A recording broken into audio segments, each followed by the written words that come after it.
Mis queridos hermanos, soy el arzobispo Nelson Pérez y les doy la bienvenida a nuestro retiro, el poder de la fe y la esperanza en momentos de incertidumbre. Nos unimos juntos a orar para apoyarnos y caminar juntos en estos momentos. Que el Señor les bendiga y sepan que oro por ustedes todos los días.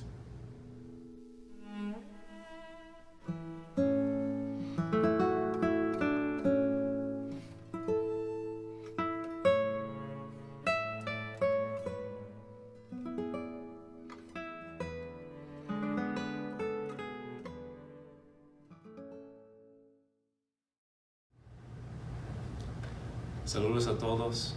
Yo soy Padre Mateo Biedrecki y yo soy el vicario parroquial de la Catedral Basílica de Santos Pedro y Pablo en la ciudad de Filadelfia. Es un placer estar con todos ustedes hoy. Vamos a empezar con una lectura del Evangelio según San Lucas.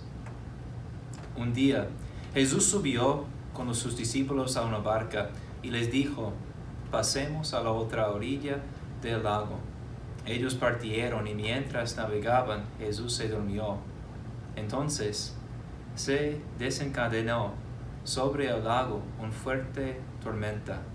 La barca se iba llenando de agua y ellos corrían peligro. Los discípulos se acercaron y lo despertaron, diciendo: Maestro, Maestro, nos hundimos. Él se despertó, increpó al viento y las olas. Estas se apaciguaron y sobrevino la calma. Después les dijo: ¿Dónde está la fe de ustedes? Y ellos, llenos de temor y admiración, se decían unos a otros: ¿Quién es este que ordena incluso al viento y a las olas, y le obedecen? Cuando era niño, cuando la Cuaresma se acercaba cada año, me preguntaba qué sacrificó para hacer que la Cuaresma sea más significativa. Recientemente, mi preparación ha cambiado. He comenzado a pedirle a Dios que me muestre lo que debo sacrificar. Al hacerlo, no tengo que trabajar duro para encontrar algo nuevo o innovador que hacer. La práctica generalmente me encuentra. Este año esa experiencia ha sido muy diferente a las anteriores, no solo para mí, sino para todos. Nuestras penitencias durante la Cuaresma no deberían ser proyectos personales especiales, sino que deberían ayudarnos a crecer en la fe, la esperanza y la caridad, a medida que buscamos frenar los deseos de nuestros corazones descarriados. Este es el propósito de la oración, el ayuno y la limosna y las obras de la caridad durante la Cuaresma. Por estos medios rezamos para que con fe, esperanza y caridad luchemos más vigorosamente por la santidad ahora y para siempre con intención. Estaba pensando en esto hace unos días cuando tuve la oportunidad de celebrar el sacramento de la reconciliación con otro sacerdote. Para mi penitencia, el Padre me pidió que rezara con un pasaje del Evangelio de San Lucas. La historia del Evangelio en la que me pidió que me enfocara era una que había estado recomendando a otras personas, pero que no había orado personalmente en los últimos días. La providencia está trabajando en eso. Era la historia de la tempestad calmada, el Evangelio que acabamos de escuchar. Cuando Jesús y los discípulos salen de la orilla para ir al otro lado, antes de que la tormenta repentina se aquite, Jesús se duerme. Ese pequeño detalle es significativo por algunas razones. Primero, nos recuerda que Jesús es Dios y hombre. Aquí vemos la humanidad de Jesús, un recordatorio de cuán profundamente Él sabe cómo es ser hombre. Ministrar al pueblo de Dios, escuchar sus problemas y curar sus heridas es agotador. Como nosotros de vez en cuando, Jesús necesitaba un descanso Lo que es tan sorprendente es que incluso cuando estaba cansado y agobiado por muchas preocupaciones, continúa haciendo el trabajo del Padre. De hecho, algunas de sus mayores conversiones ocurren cuando está cansado. El segundo detalle: dormir no siempre es algo malo. A veces en las Escrituras, el durmiente es representado como alguien que se ha desviado del camino, un pecador. Sin embargo, en una luz más positiva, dormir puede ser un signo de fe y esperanza. Cuando uno duerme, al final de un largo día, hay un humilde reconocimiento de que Dios es Dios y yo soy no. El salmista nos recuerda en el Salmo 127, versículo 2, es inútil que ustedes madruguen, es inútil que velen hasta muy tarde y se desvivan por ganar el pan. Dios lo da a sus amigos mientras duermen. Y el tercer detalle: Jesús permanece con sus discípulos, incluso en medio de la tormenta. Cuando las olas comienzan a levantarse, los discípulos parecen olvidar al principio que Jesús está ahí, tan distraído por las circunstancias que los rodean. Todo el tiempo Jesús está ahí. En el momento en que lo despiertan con una palabra, Él trae paz y calma a una situación que de otra manera sería aterradora. El ejemplo de Jesús y los discípulos nos enseñan mucho acerca de vivir la fe y la esperanza en las tormentas repentinas y inesperadas de la vida. En el bautismo recibimos muchos regalos muy especiales. Particularmente, Dios derrama en nuestra alma las virtudes teologales de la fe, la esperanza y la caridad. Las virtudes en general son buenos hábitos que nos hacen buenos.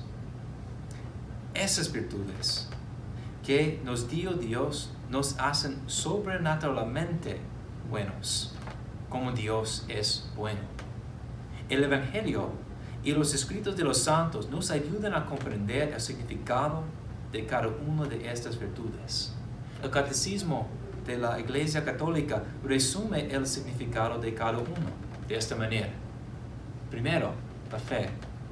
La fe es la virtud teologal por la que creemos en Dios y en todo lo que Él nos ha dicho y revelado, y que la Santa Iglesia nos propone porque Él es la verdad misma. La segunda es la esperanza. La esperanza es la virtud teologal por la que aspiramos al reino de los cielos y a la vida eterna como felicidad nuestra, poniendo nuestra confianza en las promesas de Cristo y apoyándonos no en nuestras fuerzas, sino en los auxilios de la gracia del Espíritu Santo. En la tercera, la caridad. La caridad es la virtud teologal por la cual amamos a Dios sobre todas las cosas, por Él mismo y a nuestro prójimo como a nosotros mismos, por amor de Dios. La fe nos permite creer en Dios y en lo que Él ha prometido. Por ejemplo, cuando Jesús promete a los discípulos que permanecerá con ellos hasta el final de los tiempos, sus palabras no estaban vacías. Todavía se aplican hoy en todas las edades. La fe nos permite construir sobre ese hecho. Nuevamente, cuando Jesús promete que regresará y llevará a sus discípulos a donde está en la casa del Padre, no estaba hablando metafóricamente. La esperanza nos permite aferrarnos tenazmente a esta promesa para nosotros mismos y decidir cada día con el cielo como nuestra meta. Nuestra meditación sobre estas y muchas otras cosas que Jesús nos ha revelado y prometido en los Evangelios y a través de su iglesia y su enseñanza no solo nos encontró en la fe, la esperanza y la caridad, sino que los reanimamos cuando se han vuelto fríos, distraídos, ansiosos, temerosos y más. En tiempos de incertidumbre necesitamos estas tres ayudas especialmente porque nos mantienen firmemente fijos en nuestro objetivo, la unión con Dios para siempre, por su caridad en el cielo, que puede ayudarnos a quitar estos dones y así montar las olas de incertidumbre con la fe correcta, la esperanza cierta y la caridad perfecta. Haríamos bien en enfocarnos en dos cosas en particular: la oración y los sacramentos. En la oración elevamos nuestras mentes y corazones a Dios. En los sacramentos, Dios extiende su mano para tocarnos, sanarnos y hacernos nuevos en su Hijo, Jesús. Dos formas particulares de oración me parecen especialmente útiles para fortalecer nuestra fe, esperanza y amor. Son la palabra de Dios y el rosario. Primero, orando con la palabra de Dios, la palabra tiene un gran poder para fortalecer la fe, la esperanza y el amor en tiempos de paz y tiempos de prueba. Pero primero tenemos que dejar que lo haga, individualmente como familia. Es un gran beneficio no solo conocer las historias de la Biblia, sino rezar con ellas juntas. Después de leer la historia en voz alta, dedicar tiempo a hablar en oración sobre ella y la forma en que podría aplicarse en nuestras vidas aquí y ahora. Y el segundo, el rosario. El rosario también es una reflexión sobre la palabra de Dios, que es muy fácil de aprender si uno no la conoce allá. El rosario familiar fue particularmente importante para varios santos a medida que crecían, quien está mejor preparado para enseñarnos sobre fe, esperanza y amor que nuestra Santísima Madre, que nos da el rosario para ayudarnos a montar cada día al cielo. Eso nos lleva a los sacramentos, especialmente la confesión frecuente y la Sagrada Eucaristía. La confesión restaura nuestra gracia bautismal y hace que los corazones quebrantados por el pecado sean nuevos en el amor de Dios. La confesión es el medio ordinario por el cual todo pecado cometido después del bautismo, especialmente el pecado mortal, es perdonado. Una sagrada confesión es necesaria para hacer una sagrada comunión, especialmente si somos conscientes de un pecado grave. La Sagrada Comunión, la Sagrada Eucaristía, es el memorial duradero de la pasión, muerte y resurrección de Jesús. Después de que el pan y el vino presentados en la misa se ofrecen a Dios, se convierten realmente en el cuerpo y la sangre de Cristo. Cuando compartimos ese don de la Sagrada Comunión, separados del pecado, probamos el cielo, el fin que esperamos. En esencia de nuestra capacidad de ir a la confesión, a la comunión, podemos experimentar sus efectos con anticipación al hacer un sincero acto de contrición y una sincera comunión espiritual. Estas prácticas adquieren un significado especial en nuestro tiempo y lugar actuales, ya que muchos de nosotros experimentamos los efectos del distanciamiento social en nuestras parroquias y comunidades ahora. El Señor siempre está cerca de quienes lo invocan. Al acercarnos al Señor en la oración y los sacramentos, podemos estar seguros de que Él se acerca a nosotros en cada momento, en cada situación.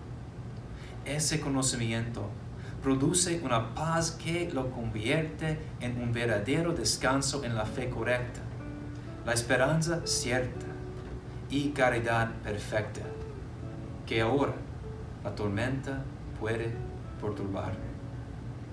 Y que Dios les bendiga.